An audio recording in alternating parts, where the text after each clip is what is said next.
आदाब, KP news 24/7 में आपका स्वागत है। मैं हूं मुस्तफा आदिल। आइए सबसे पहले देखते हैं मुख्य समाचार। राज्य कैबिनेट के सामने रखी जाएगी जातीय जनगणना रिपोर्ट। मुख्यमंत्री सिद्धरामैया बोले, हम इसे पेश करेंगे।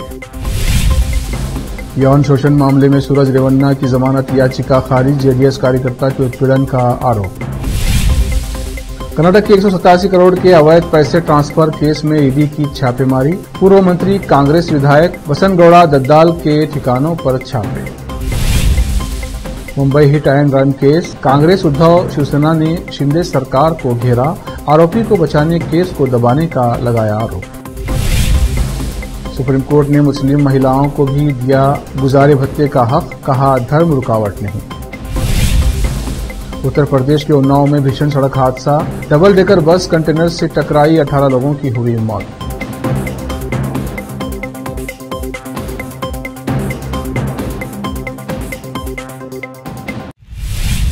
अब समाचार विस्तार से।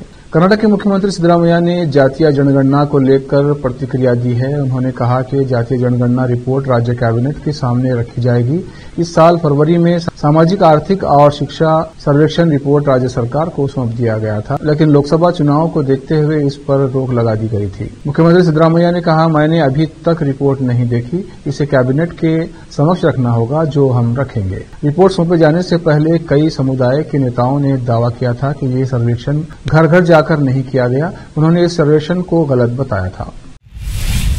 बेंगलुरु की एक विशेष अदालत ने मंगलवार को जेडीएस एमएलसी सूरज रेवन्ना की अप्राकृतिक यौनाचार मामले में जमानत याचिका खारिज कर दी है। विशेष लोक अभियोजक एसपीपी ने सूरज रेवन्ना को जमानत देने के खिलाफ दलील दी थी। एसपीपी ने तर्क दिया था कि आरोपी शक्तिशाली है, उसके खिलाफ पुख्ता सबूत हैं। यदि उसे जमानत दी गई तो इस मामले में महत्वपूर्ण सबूत नष्ट हो सकते हैं। हालांकि बचाव पक्ष के वकील ने इन आरोपों को राजनीति से प्रेरित बताया। सूरज होले नरसिंहपुर विधायक एचडी रेवन्ना के बेटे और पूर्व प्रधानमंत्री एचडी देवगौड़ा के पोते हैं। सूरज के छोटे भाई और जेडीएस के पूर्व सांसद प्रज्वल रेवन्ना को भी कथित तौर पर कई महिलाओं का यौन उत्पीड़न करने और वीडियो बनाने के आरोप में गिरफ्तार किया गया है। कर्नाटक के पूर्व मंत्री बी नागेंद्र और कांग्रेस विधायक बसनगौड़ा दद्दाल से जुड़े ठिकानों पर प्रवर्तन निदेशालय ने सरकारी निगम से जुड़े अवैध धन हस्तांतरण मामले में छापेमारी की है। इस मामले में अब तक 11 लोगों को गिरफ्तार किया जा चुका है। 187 करोड़ रुपए के अवैध हस्तांतरण पर ईडी जांच कर रही है। यूनियन बैंक ऑफ इंडिया द्वारा धन के अवैध हस्तांतरण के संबंध में शिकायत दर्ज कराए जाने के बाद सीबीआई भी मामले की जांच कर रही है। बेंगलुरु में ईडी के अधिकारियों ने 3 स्थानों पर छापेमारी की। ईडी ने हैदराबाद में बुधवार को कर्नाटक के पूर्व मंत्री बी नागेंद्र और कांग्रेस विधायक बसनगौड़ा दद्दाल से कथित तौर पर जुड़े कई ठिकानों पर छापेमारी की। ये छापेमारी एक सरकारी निगम से जुड़े अवैध धन हस्तांतरण मामले के तहत की गई। सूत्रों के अनुसार कर्नाटक महर्षि वाल्मीकि अनुसूचित जनजाति विकास निगम के बैंक खातों से 187 करोड़ रुपए के कथित अधिकृत हस्तांतरण की जांच चल रही है। इसके तहत बेंगलुरु, रायचूर और बेल्लारी में छापेमारी की गई।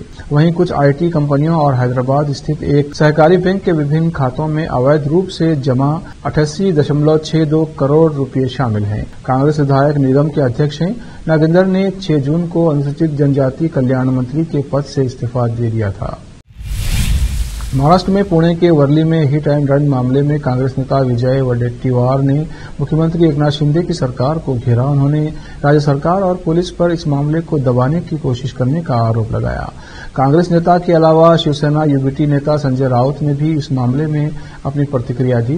संजय राउत ने राज्य सरकार पर निशाना साधते हुए कहा कि इस मामले में आरोपी को बचाया जा रहा है। वर्ली में हिट एंड रन मामले में कांग्रेस ने राज्य सरकार पर जमकर निशाना साधा। कांग्रेस नेता विजय वडेट्टीवार ने कहा, सरकार और पुलिस इस मामले को दबाने की कोशिश कर रही है। मुख्य आरोपी मिहिर शाह को गिरफ्तार नहीं किया गया क्योंकि वो नशे में था और इसका खुलासा जांच के दौरान हो जाता। मैं कहूंगा कि पुलिस आरोपी को छिपा रही है। जब 2 बार उसके टेस्ट किए गए और उसके खून के नमूने में शराब नहीं पाया गया, तब उसे पुलिस के सामने पेश किया गया। मैं इस मामले में उच्च स्तरीय जांच की मांग करता हूं। सुप्रीम कोर्ट ने बुधवार को महिलाओं के भरण पोषण पर एक बड़ी लकीर खींचते हुए कहा कि इसमें धर्म बाधा नहीं है। कोर्ट ने मुस्लिम महिलाओं के लिए भी भरण पोषण के लिए पति की जिम्मेदारी तय की। तेलंगाना की महिला ने भरण पोषण के लिए सुप्रीम कोर्ट का दरवाजा खटखटाया था। इस मामले में पति हाईकोर्ट में केस हार गया था। जस्टिस नागरत्न और जस्टिस अगस्टिन जॉर्ज मसीह की डबल बेंच ने इस पर फैसला सुनाया। सुप्रीम कोर्ट ने साफ कहा कि मुस्लिम महिला ही नहीं किसी भी धर्म की महिला भरण पोषण की अधिकारी है। सुप्रीम कोर्ट ने कहा कि धारा 125 के तहत महिला मेंटेनेंस का केस पति पर डाल सकती है, इसमें धर्म रुकावट नहीं है। जस्टिस नागरत्ना ने फैसला सुनाते हुए कहा कि बड़ी बात भी कही कि उन्होंने कहा कि अब वक्त आ गया है कि भारतीय पुरुष पत्नियों के त्याग को पहचाने। उन्होंने सलाह दी कि उनके खाते और जॉइंट अकाउंट खोले जाने चाहिए। इससे पहले भी सुप्रीम कोर्ट ने शहबानो मामले में कानून की धर्मनिरपेक्षता की बात कही थी। वक्त ब्रेक का ब्रेक के बाद जल्द लौटते हैं।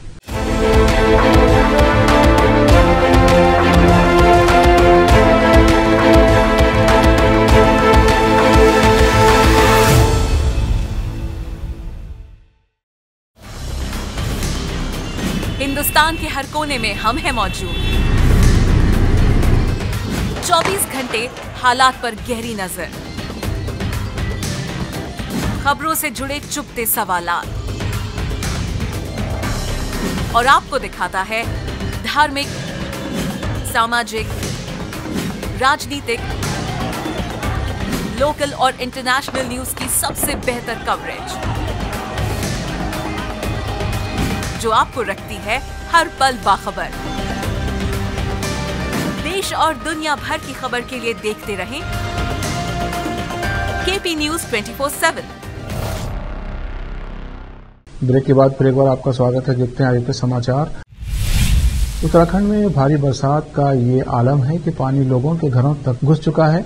एनडीआरएफ के जवान लगातार प्रभावित क्षेत्रों में राहत पहुंचाने का काम कर रहे हैं। उत्तराखंड में 12 जगहों पर इन टीमों को लगाया गया है जो फंसे हुए लोगों के लिए रेस्क्यू ऑपरेशन चला रही हैं। जोशीमठ बद्रीनाथ नेशनल हाईवे पर बड़े बड़े बोल्डर आकर गिरे, जिसके चलते इलाके में यातायात व्यवस्था बाधित हो गई। एक ग्लोबल लीडर के तौर पर प्रधानमंत्री नरेंद्र मोदी का रुतबा लगातार बढ़ता जा रहा है। इसके सबूत हैं जिस तरीके से दुनिया के तमाम देशों में पीएम मोदी को लगातार उस देश के सर्वोच्च नागरिक सम्मान से नवाजा जाता है। इस कड़ी में रूस के दौरे पर गए पीएम मोदी को एक और सम्मान मिला है और वो है रूस का सर्वोच्च नागरिक पुरस्कार।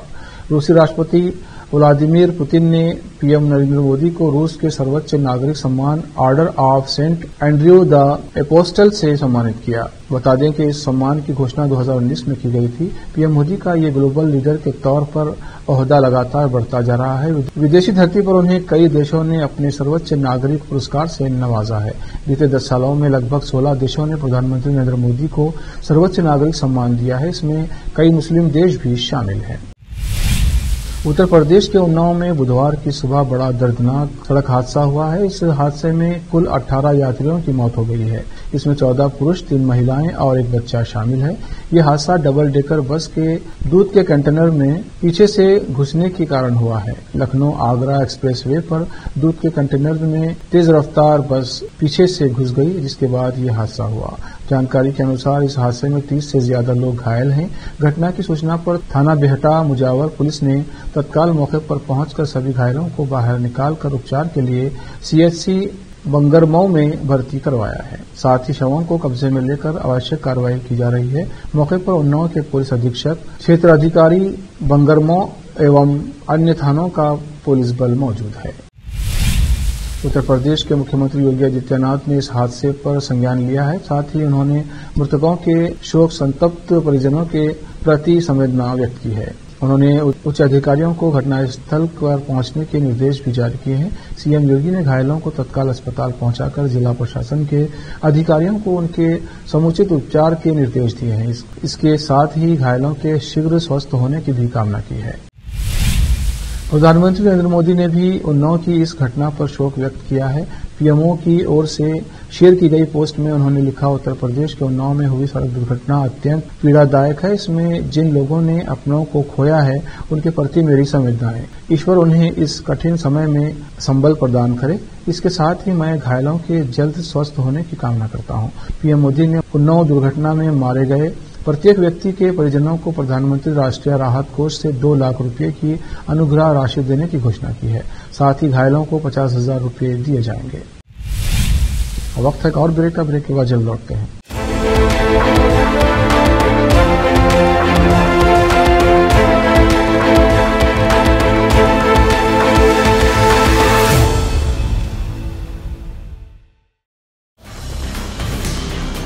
हिंदुस्तान के हर कोने में हम हैं मौजूद। 24 घंटे हालात पर गहरी नजर,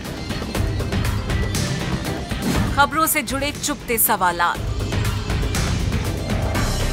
और आपको दिखाता है धार्मिक, सामाजिक, राजनीतिक,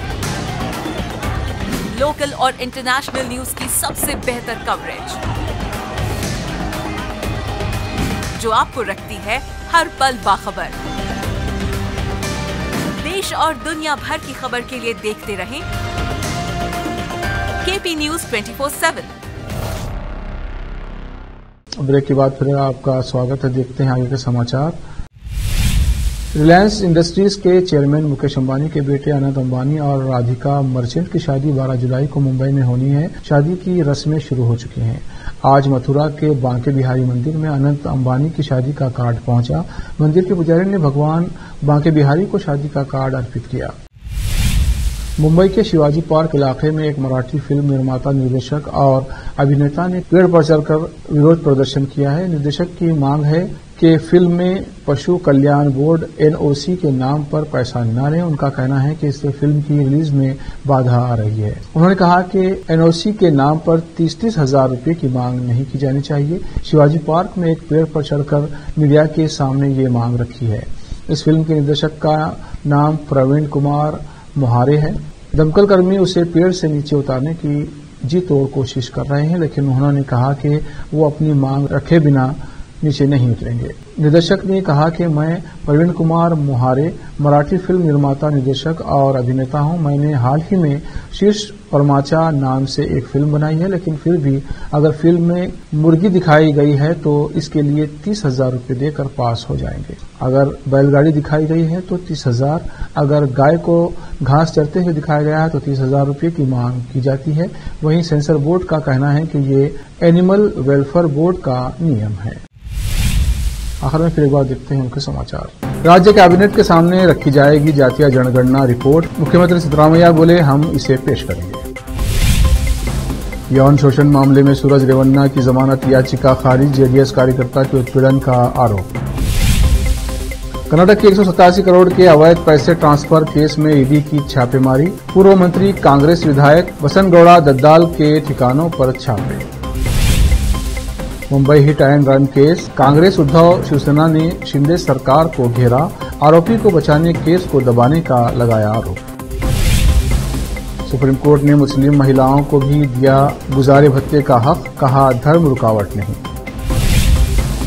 उत्तर प्रदेश के उन्नाव में भीषण सड़क हादसा, डबल डेकर बस कंटेनर से टकराई, 18 लोगों की हुई मौत।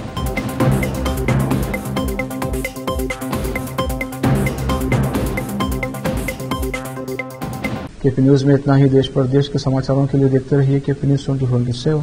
धन्यवाद।